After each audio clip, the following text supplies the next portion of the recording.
All right, who's in charge? Coach, the guys were talking about the the layoff here. It wasn't exactly a layoff. It was a lot of practice and a lot of getting better on your end. What were you focusing on with the guys this last week? Well, at the beginning, just trying to get fresh mentally and physically. Then a lot of shooting, individual offense, player development.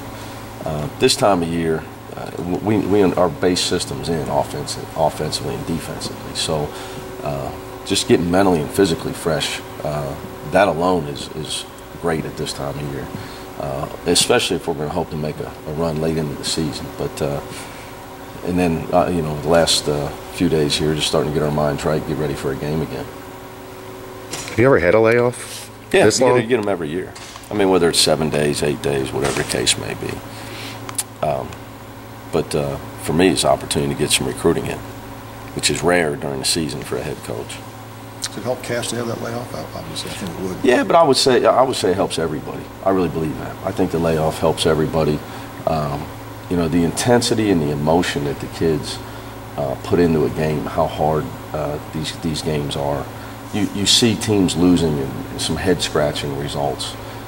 It's hard to play at peak performance every night, every third, fourth day. I think that's why you see some of the results you see. You got guys that maybe aren't mentioning it, but they're tired, whether it's physically or mentally. But I don't think there's any doubt, obviously, in Cash's case, because of what the twisted knee incident. But we had some other guys playing through injuries as well.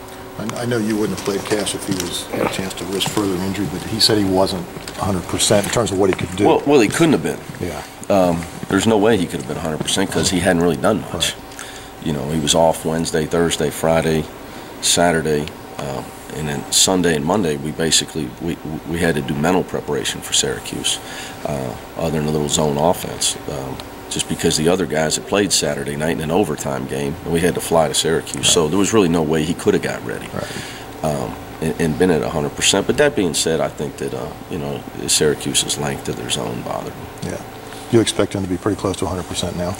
We'll see. He'll hopefully have a great practice the next couple of days. I think, like you said, with the layoff, hopefully that, he's been able to get, anytime somebody's got an injury, usually it helps him. Do you give him credit for, sucking it up and going out and playing against Syracuse, or is that something you expect? Or No. Well, first of all, it took a lot of convincing from Bob Mangine and Ken Stevens to let it happen. Right. Up until 15 minutes before tip-off. I know he thought he was playing, but I was ready to pull the plug, just trying to be cautious. But I would say not just for what Cash is, give him credit for playing against Syracuse, but just what he's done for 4.5 years here now. Yeah. He's had a lot of injuries. Yeah, the reason I asked is I just talked to him. He said, he didn't want to let his teammates down. He's a senior, and he figured, he's got to give it everything he has. But that's not unusual for him, right? No, I think it's, he's really grown.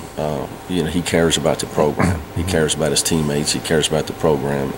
That's why I've been so high on our team from the beginning, because whether it's Cash, Jaquan, SK,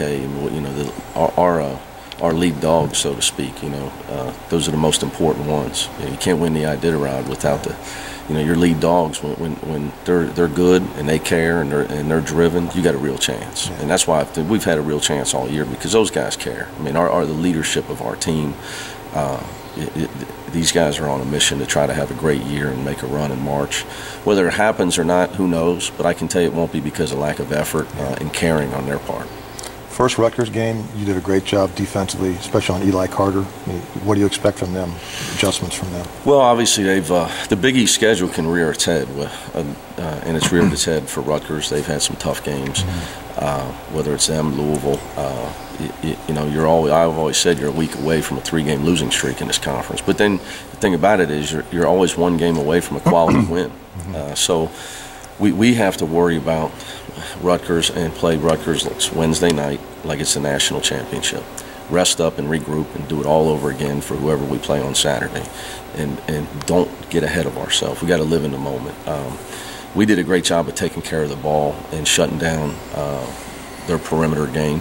I think it's going to be a lot harder. If you look around the country right now, very few teams have beat a team 2 times already. Very few. And you're seeing Syracuse gets beat second time they played Villanova. Creighton gets beat after they blew out Drake 2 weeks earlier. I don't think there's a team in the Big East yet that's beat a team twice. So I'm pretty sure this would be the first time this year that would happen. Rutgers beat St. John's on the road, came back and lost to them at home. So, we got a challenge in our mind. This would be the first time a team got 2 wins against the same opponent. So that's how we're going to try to approach it.